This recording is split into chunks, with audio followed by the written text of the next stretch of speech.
Welcome to the channel of PACIFIC414. Show us this loyalty. Throw yourself onto the subscribe button and submit yourself to the live streams, gaming streams, and so much more. Pathetic earthlings, I command you.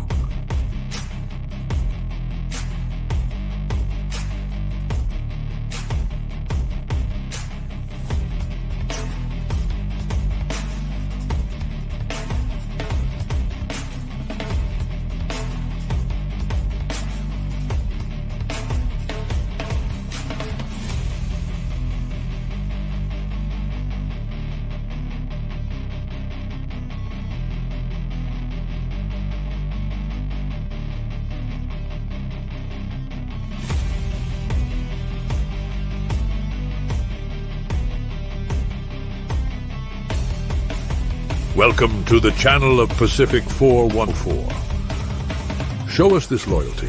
Throw yourself onto the subscribe button and submit yourself to the live streams, gaming streams, and so much more. Pathetic earthlings, I command you.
Warning, due to adult language and humor, the following content may not be suitable for any viewers under the age of 18. Viewer discretion is strongly advised.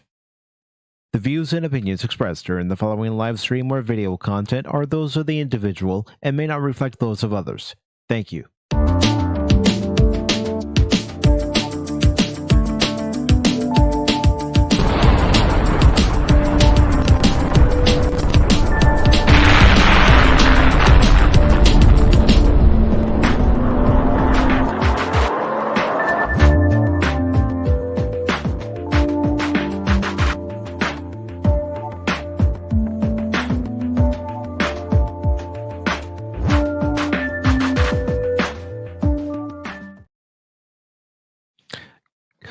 Good morning, good afternoon, and good evening, and welcome one and all to PACIFIC414 Pop Talk.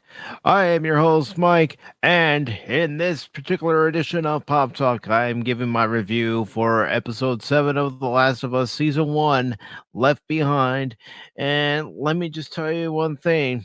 I watched this episode last night, and then I watched a live stream of a live streamer, Bat Steven Seagal. I want to give him credit. He actually played the DLC, which this episode is based on, in the game. And I've got to say, I think the game did it a whole hell of a lot better. I really do. I really do. I think as far as the game as a whole, from what I've seen so far, thanks to watching Bat Stevens streams and watching a few other videos of the game and trying to see what the series has done versus what the game originally did, I think the game overall has told a better story. I think the game overall has made you care about these characters a whole heck of a lot more. And with this episode, just like in the game, well, we do have a scene where Joel and Ellie are inside this one home. Let me go ahead and show it on screen. Actually, I want to do it this way We're doing it live, folks. We are doing this live. So they're inside the garage of this home, and Joel is starting to suffer more of the effects of his stab wound from last episode.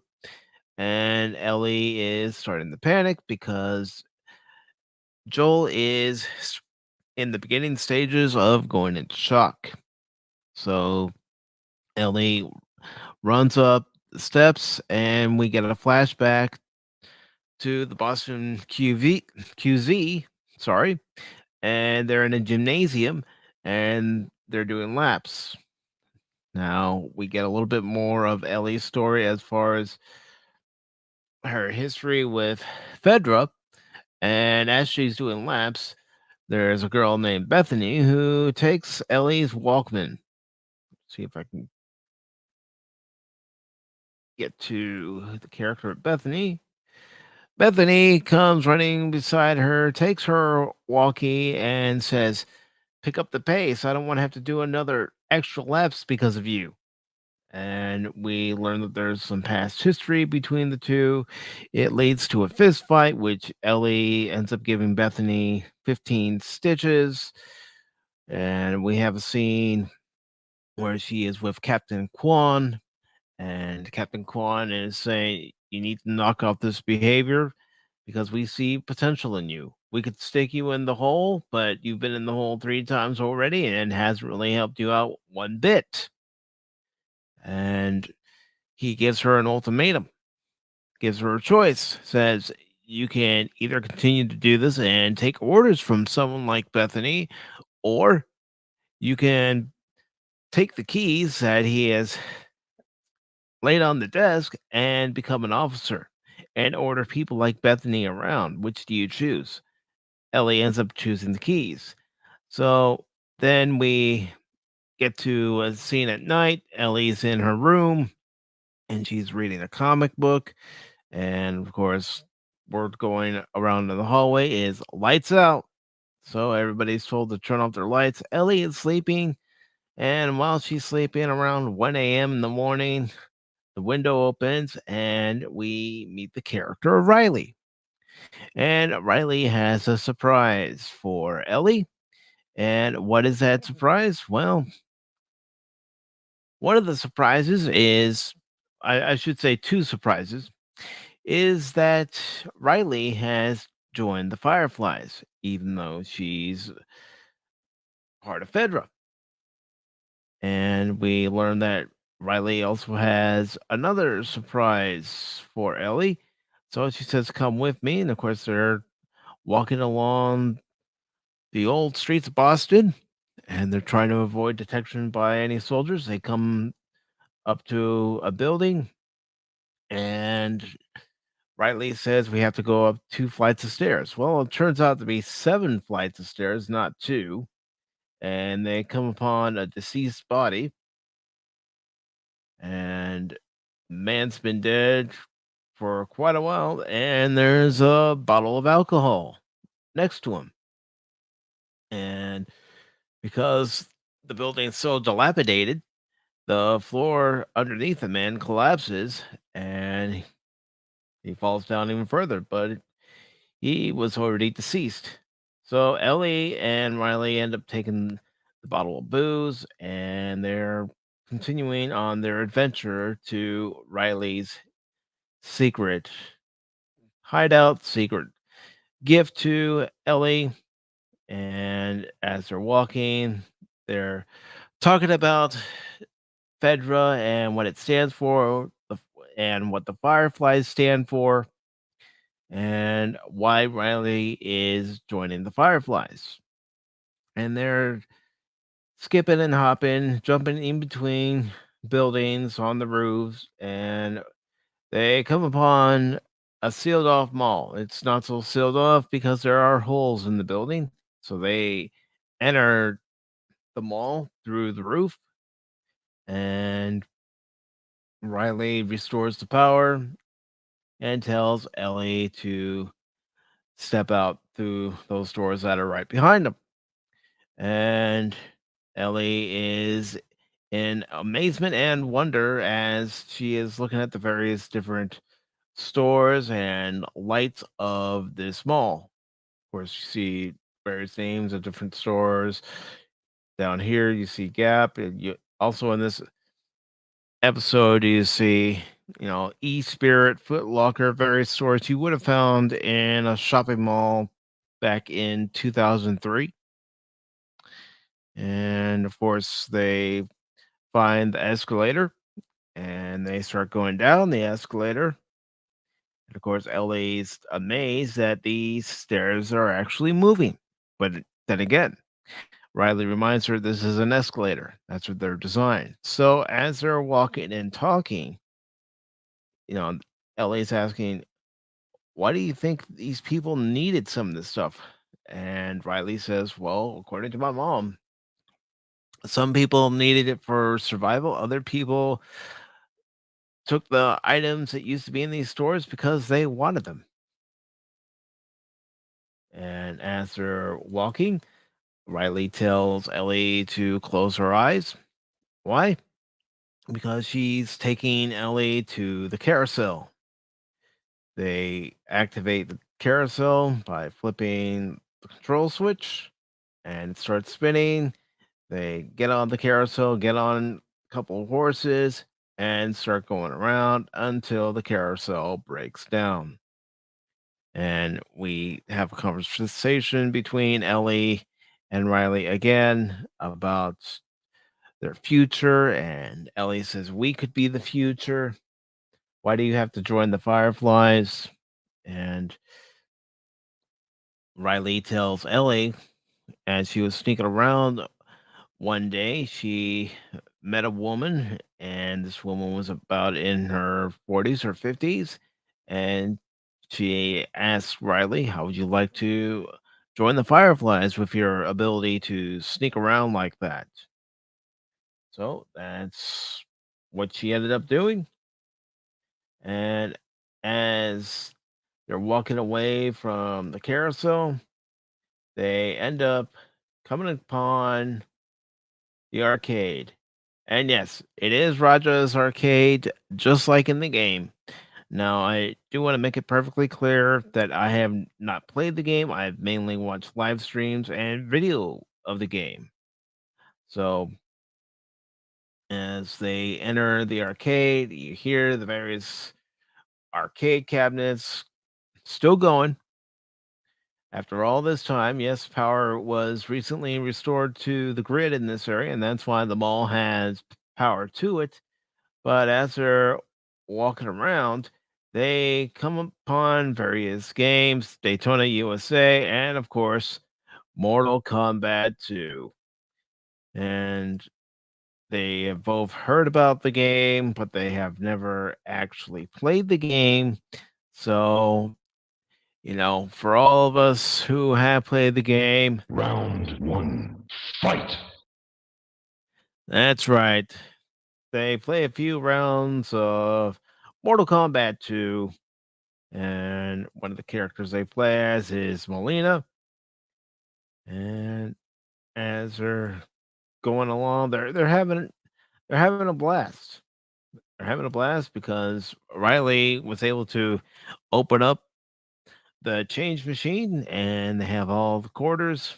And then at one point, Riley and Ellie have a disagreement, and Ellie decides to leave. And the reason why is when they get to the food court and the nacho stand, that's when Riley reveals that she has some bombs.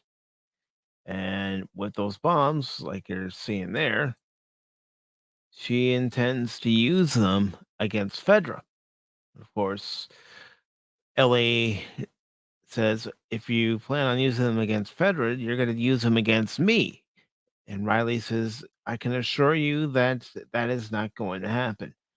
And Ellie gets into an argument saying, how can you guarantee that they're not going to kill me? And honestly, Riley can't. No. This is where Ellie decides to go her own way, and as she's walking down where it's dark in the mall, where there are no lights, she hears some screaming, and she comes running to where the screaming is, and it's a Halloween shop.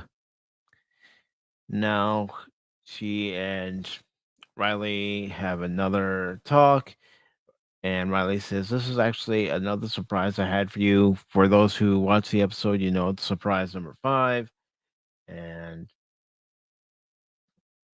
they express their love. They go through the motions and expressing their feelings and about what's going on and everything, but it gets to a point where they get tired of hearing the Halloween horror music that's being played in the background, and Riley takes Ellie's Walkman and hooks it up to the store's sound system, and they have a dance session with "I Got You Babe" in the background, the same version that's in the game.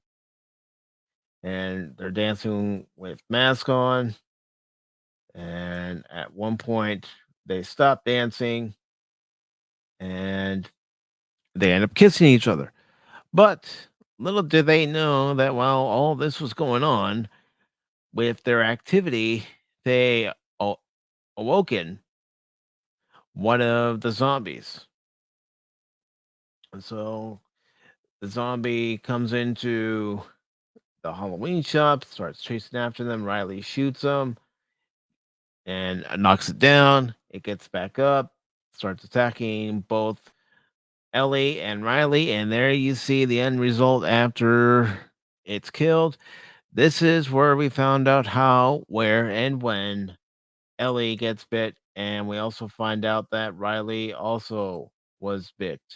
She was bit on the hand, and then we get to present day. Ellie runs through the kitchen, and then we flash back to the past. And this is where Ellie and Riley are saying, "What do we do now?" And Riley says, "Well, there's option one. I don't like option one, and that's basically deleting themselves." So they say they're just going to tough it out until it takes over. And then we get back to the present where Ellie gets into the kitchen. She finds some needle and thread in a drawer, takes the needle and thread down to where Joel is in the garage, and starts stitching them back together. Now, I do have some things to say about this episode, especially, and I want to thank Steven again for having that live stream, and I am mentioning him one more time, is especially after seeing where this originated from in the game and basically everything that I've seen from the game and comparing it to the TV show, the game did this so much better. It it really has done everything so much better.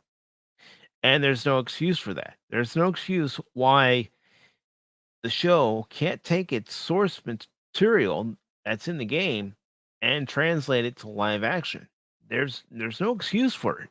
Absolutely no excuse for it. The game has the escalator scene near the end, and when Riley and Ellie are trying to leave the mall, that's more exciting than what it ends up being in the actual episode. Plus, as Steven pointed out during his live stream, and I've actually gone back to watch those parts, you are given a reason to care about these characters. When I watch this show, you're not given a reason to care about these characters. You don't care about their plot, their plight. You don't, because the writers of this show haven't given you a reason to care. And I've got to say, this is another example where the source material does it a lot better. It's just like if you're watching a movie based on a book. Yeah, they can't put everything that's in the book into the movie, but there are a lot of cases where a book will end up being better than the movie that makes an adaptation from the book. So, this episode, as far as I'm concerned, it's a so-so episode. It's not very good, and especially when you compare it to its source material, which is a lot better. And I can see why a lot of gamers out there, a lot of fans out there prefer the game over the series. I get it. Even though I haven't played it, having watched what happens in the game, especially the cutscenes, I get where the frustration comes when people ask, well, why did they do this when, you had episode 3 with Bill and Frank?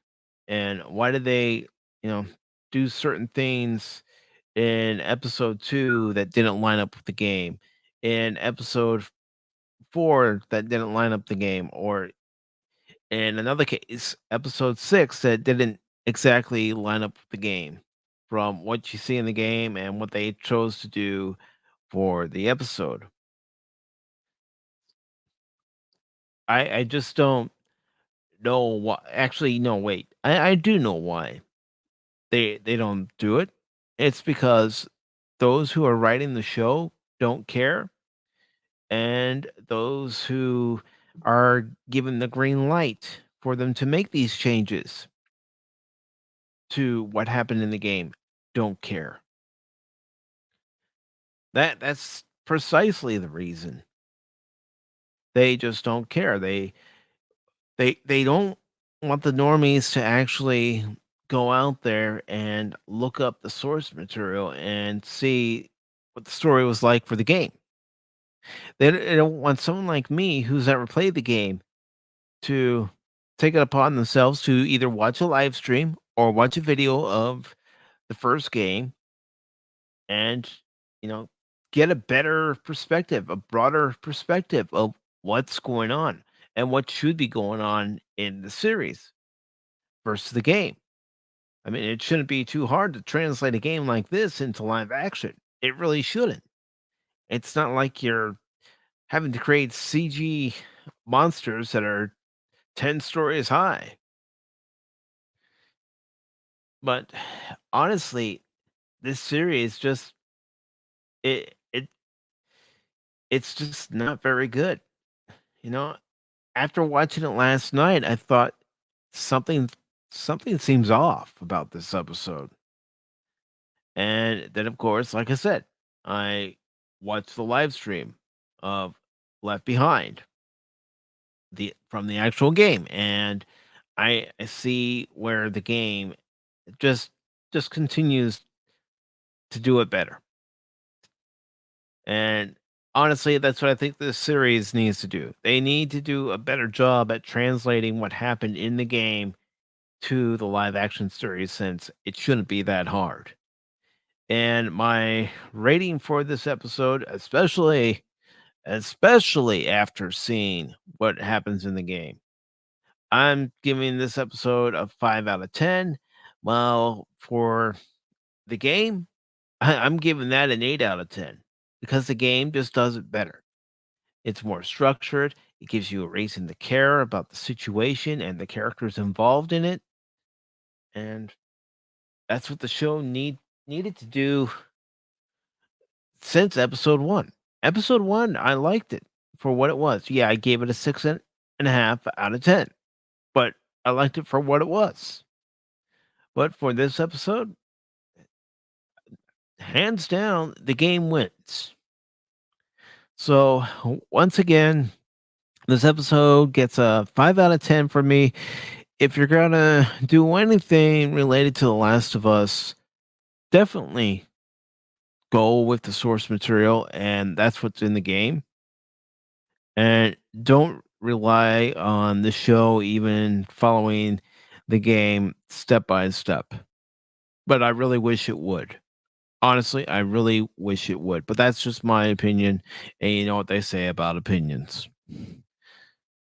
So that's going to conclude this review for The Last of Us Episode 7, Left Behind. If you like this review, thank you. Leave a thumbs up. Share this video with your friends. Leave a comment. If you don't like this review, leave a thumbs down, comment, share it with your friends. And until Wednesday's Pop Talk, this has been Mike for PACIFIC414 Pop Talk. And I wish you all a good morning, good evening, or even a good afternoon. Try to do that in different orders. And of course, remember, I'm not just a baseball guy, I'm an all around guy. Take care, all.